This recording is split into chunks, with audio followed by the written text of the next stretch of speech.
I am explaining the third chapter, Ishwaran the Storyteller. Yes, in this story, one night Mahendra woke up from his sleep and saw a dark, cloudy form. He broke out into a cold sweat. Was it a ghost?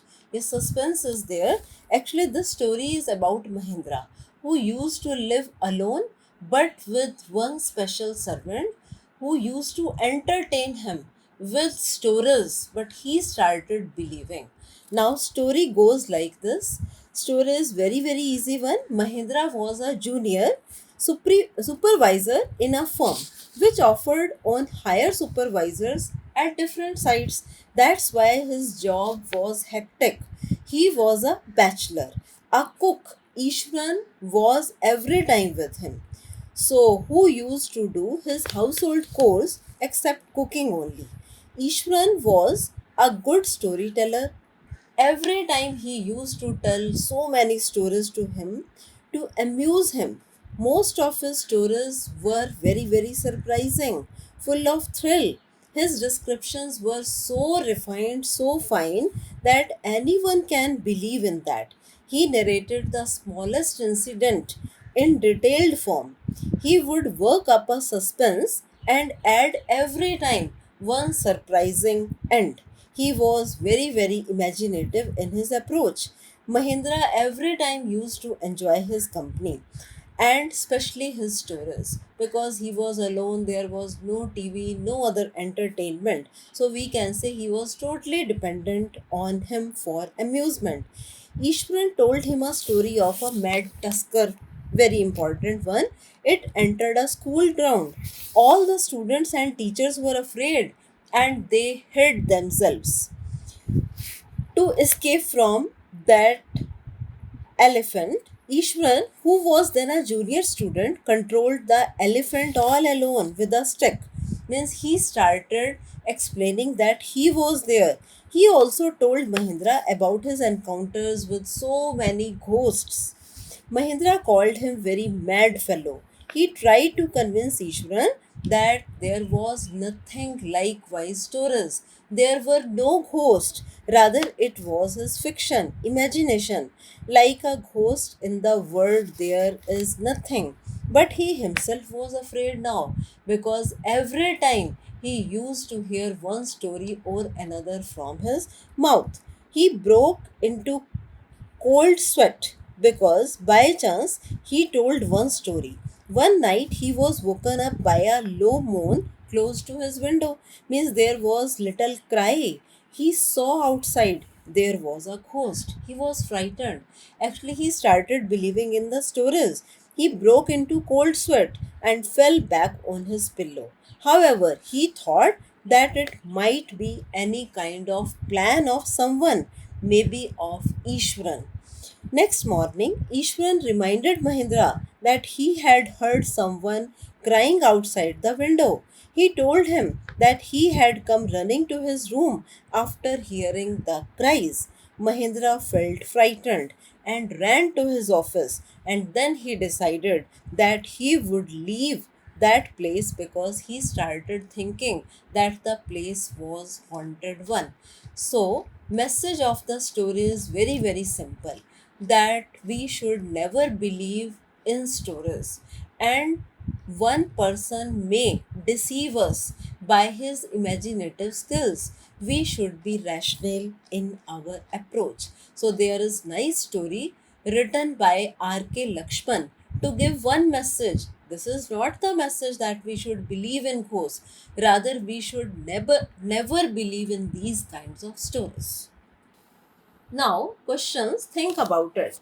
First question is, in what way is Ishwaran an asset to Mahindra? Ishwaran was a nice person. He was his right hand every time he was with him. He was his cook. He was very caring, very hardworking in all his work. He did all the jobs like cooking meals, washing clothes, then every time amusing Mahindra. So this was important. He every time obeyed his master with full devotion. So we can say that he was an asset to Mahindra. Now, second question. How does Ishwaran describe the uprooted tree on the highway? What effect does he want to create in his listeners? Ishwaran was really influenced by so many authors. That's why he was habitual of giving all the incidents in detailed form. He had the nice quality of speaking all the simple things in a dramatic or very impressive way. He presented the incident related to the uprooted tree on the highway in a dramatic way. He was alone and the road was deserted. He saw something that looked like an enormous beast lying across the road. But as soon as Ishwan went nearby, he found that there was nothing there. Rather, it was a fallen tree. His main aim was to just amuse Mahendra by creating suspense, sudden shock to him. Now, third question. How does he narrate the story of the Tusker? Does it appear to be plausible? Yes, Ishwar narrated every time all the stories in a nice way, but he exaggerated the story. So the Tusker, having escaped from the timber yard, stamped on bushes here or there. He tore up all the creepers, broke the branches. The elephant became uncontrollable. Then he entered the school ground. So there was total confusion. Everyone in the school was panicked. No one dared to face that elephant. In the meantime, Ishwaran came. So we can say that it cannot be believable. Ishwaram became hero here. He came forward, he grabbed a cane from a teacher and moved towards the elephant. He hit its third toenail and the beast collapsed. He claimed that he had used the Japanese art to control the tusker, but I think this cannot be plausible. It is very difficult to believe that Ishwaran can control one mad elephant.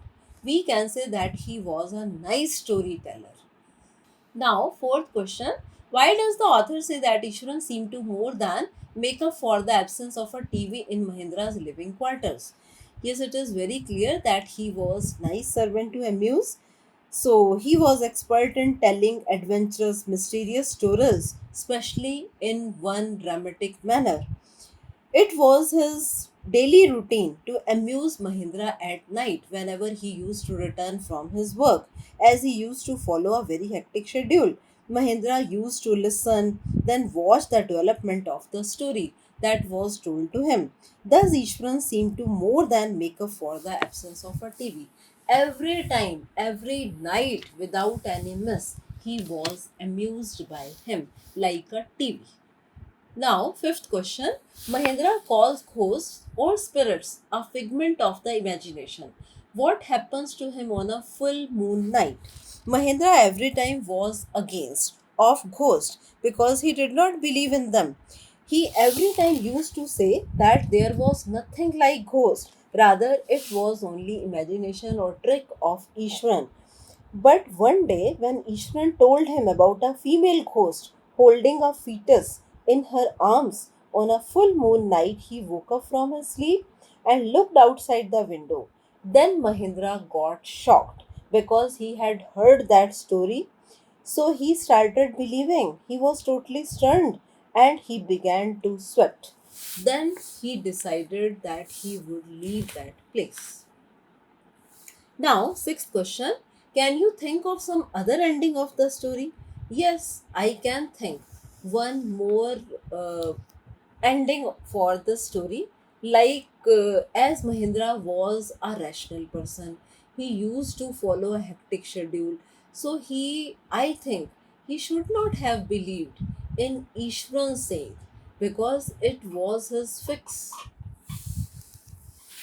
Yes, he should not have believed in Ishvaran's storyteller because he was totally against of all the ghosts, and he started believing because he was just following the imaginative spirit of Ishvaran as he was used to that. But second ending can be that he should have tried to know the reason, the root cause of that fear, or he should have gone outside to check what was happening outside or to know about the details of moaning sound of the lady. Now talk about it. Is Ishwaran a fascinating storyteller? Discuss.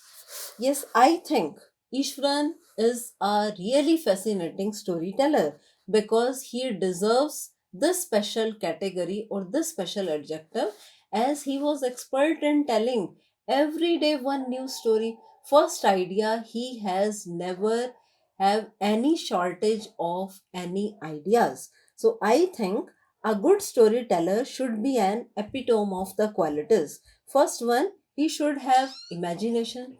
Second point, we can say that he should have nice oratorical skills, means speaking skills should be there. Then third point, there should be proper punctuation during the narration.